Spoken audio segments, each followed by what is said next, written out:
Bonjour à tous et à toutes, c'est Learn Parcours et aujourd'hui on s'attaque vraiment à un gros morceau puisqu'on va parler du saut de chat.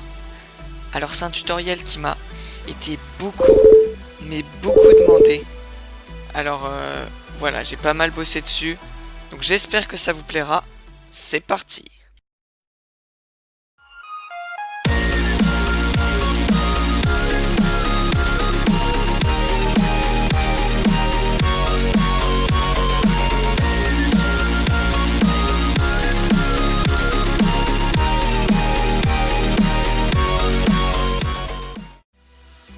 Alors ce tutoriel va se diviser en deux parties. Donc en premier lieu, je vais vraiment partir du début en vous apprenant à faire un petit saut de chat très classique. Et en deuxième partie, je vais vous montrer, pour les plus expérimentés et les plus à l'aise, comment améliorer votre plongeon, comment atterrir plus loin, etc.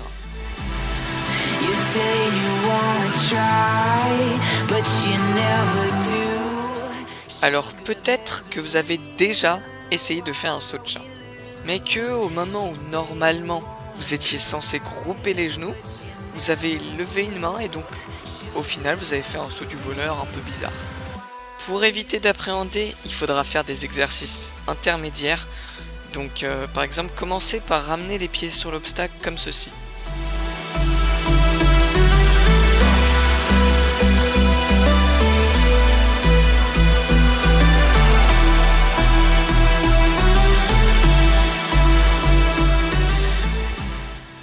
Répétez ce mouvement autant de fois que nécessaire pour n'avoir vraiment plus aucune appréhension à l'idée de le faire.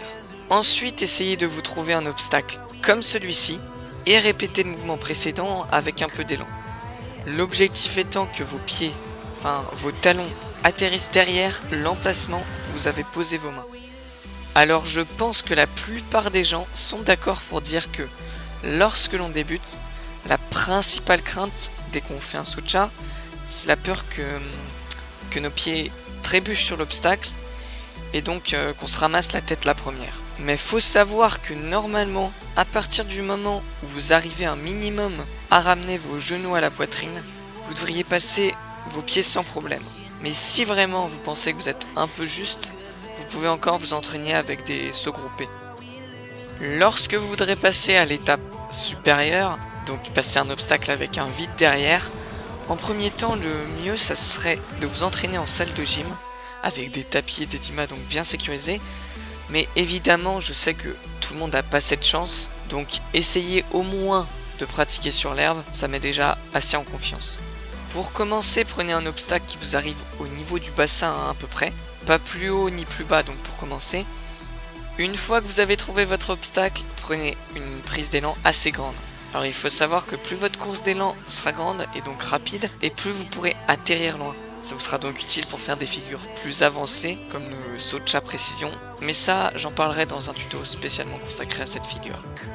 Lorsque vous serez assez proche de l'obstacle que vous voudrez franchir, il y aura une impulsion à donner avec vos jambes. Donc là vous aurez deux possibilités. Soit vous donnez cette impulsion pieds joints, ou alors pieds décalés.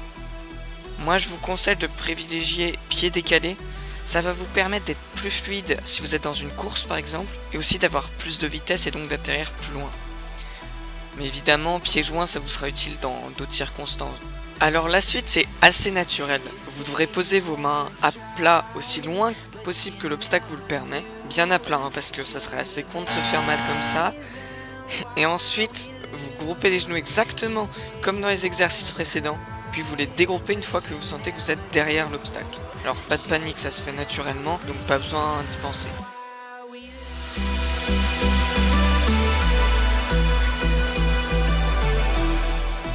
Comme je l'ai dit avant, plus vous aurez de vitesse et plus vous atterrirez loin. Cette distance dépendra aussi de la force d'impulsion que vous donnerez avec vos bras et vos jambes, mais aussi du temps que vous resterez groupé en l'air. Donc si on veut récapituler, pour atterrir le plus loin possible, il faudra avoir une course d'élan rapide, donner une bonne impulsion avec vos jambes et vos bras, et rester le plus longtemps possible dans cette position avant de dégrouper.